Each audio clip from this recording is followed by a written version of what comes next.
Hello YouTube family, कैसे हैं आप लोग? आई होप अच्छे होंगे।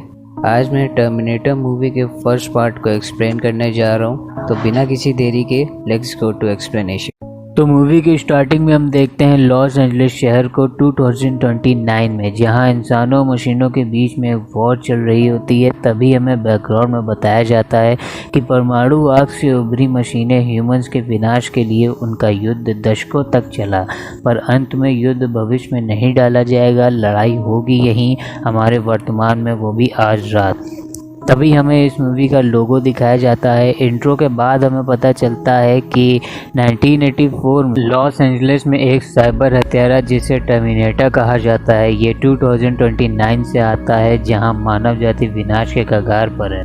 यहाँ पे हमें मूवी के मेन विलन आर्नोल्ड श्वार्ज़नेगर को दिखाया जाता है। कुछ ही समय के बाद एक मानव सैनिक काइल रीस उसी फ्यूचर से 1984 में वापस भेजा जाता है। बेसिकली टर्मिनेटर को सारा कॉर्नर नाम की वुमन को मारने के लिए फ्यूचर से पास्ट में भेजा गया है। वो टेलीफोन डायरी की मदद से सारा कॉर्नर नाम की जितनी भी वुमन उस शहर में रहती हैं, टर्मिनेटर उन सबको एक एक करके मारने लगता है। इसके बाद जिस सारा कॉर्नर को उसे मारने भेजा गया है, उसे टर्मिनेटर एक नाइट क्लब में ट्रैक करके लगभग उसे मारने ही वाला होता है। तभी वहाँ काइल रीस उसे बचा लेता है। काइल पुलिस की कार चोरी करता है और उसमें दोनों जान बचा के भाग जाते हैं। वो दोनों एक पार्किंग की जगह पर छुपते हैं। काइल सारा को समझाता है कि बहुत ज़्यादा दिमाग वाला रक्षा नेटवर्क जिसका नाम साइबरडाइन है, जिसको साइबरडाइन सिस्टम द्वारा बनाया गया है, कुछ ही समय के बाद वो एक्टिवेट हो जाएगा और इंसानों पर परमाणु हमले चालू कर देगा। सारा का बेटा फ्यूचर में बचे हुए लोगों को इकट्ठा करेगा और स्काईनेट मशीनों के सेना के खिलाफ ह्यूमन का मार्गदर्शक बनेगा।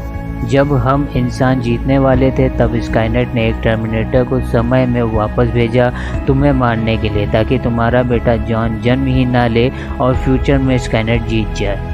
काइल आगे बताता है कि टर्मिनेटर एक साइबरडाइन सिस्टम मॉडल 101 है, जो एक शक्तिशाली धातु एंडोस्केलेटन का बना है, जो कि ऊपर से पूरे हमारे जैसा इंसान दिखता है। सारा पूछती है कि क्या तुम साइबरडाइन को ख़त्म कर पाओगे, तो काइल कहता है I am not sure.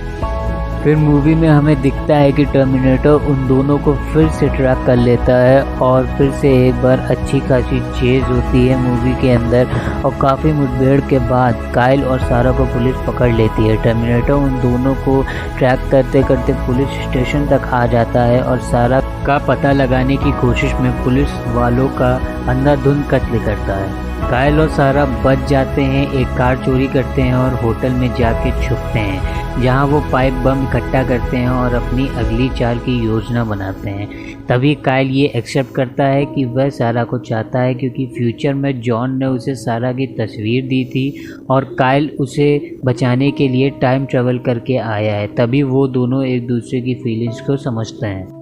Movie में आगे बढ़ने से पहले आप सबसे एक रिक्वेस्ट करना चाहूँगा कि मेरे चैनल को लाइक, सब्सक्राइब, शेयर ज़रूर करें।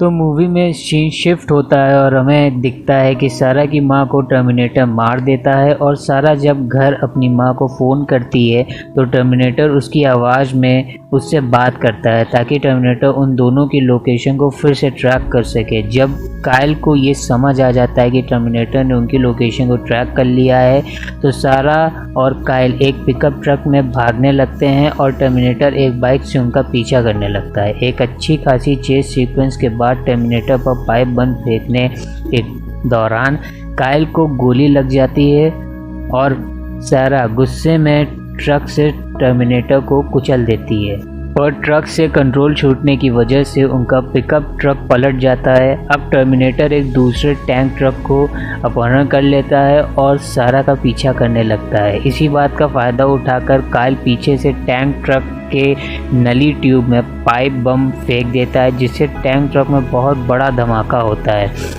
ये धमाका टर्मिनेटर के खाली एंडोस्केलेटन मास्क को जलाता है और तब हमें एक टर्मिनेटर का फुल लुक दिखाई देता है।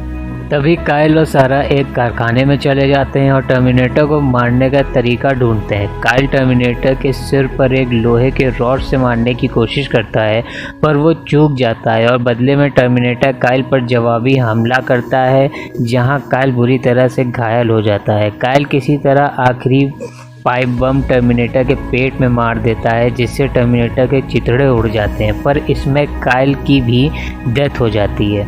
टर्मिनेटर के 2 टुकड़े होने के बावजूद उसका ऊपर का हिस्सा सारा का पीछा करता है। सारा उसे हाइड्रोलिक प्रेस में फंसाकर मशीन चालू कर देती है, जिससे टर्मिनेटर कुचला जाता है और फाइनली मारा जाता है। तभी सीन शिफ्ट होता है और हम देखते हैं कि गर्भवती सारा कॉर्नर एक जीप में मेक्सिको से गुजर रही होती है। वह अपने होने वाले बेटे जॉन कॉर्नर के लिए ऑडियो टेप रिकॉर्ड कर रही है, जिससे कि जॉन फ्यूचर में टर्मिनेटर को हरा सके। तभी एक बच्चा सारा की पोलराइड तस्वीर लेता है और सारा उसे खरीद लेती है। अब यहाँ पर गौर करने वाली बात यह है कि ये वही तस्वीर होती है जो जॉन कॉर्नर फ्यूचर में काइल रीच को देता है। तभी उस बच्चे के पिता वहाँ पर आते हैं और कहते हैं कि तूफान आने वाला है। सारा उसका जवाब देती है, मैं जानती हूँ। इसका मतलब ये है कि ये कहानी अभी ख़त्म नहीं हुई है, बल्कि ये पार्ट तो कहानी की शुरुआत थी। ऐसी और इंटरेस्टिंग वीडियो देखने के लिए मेरे चैनल को सब्सक्राइब करें, और वीडियो पसंद आई हो तो लाइक शेयर कमेंट करके नोटिफिकेशन बेल ज़रूर दबाएं। तो मिलते हैं अगली वीडियो में, तब तक के लिए गुड बाय फ्रेंड।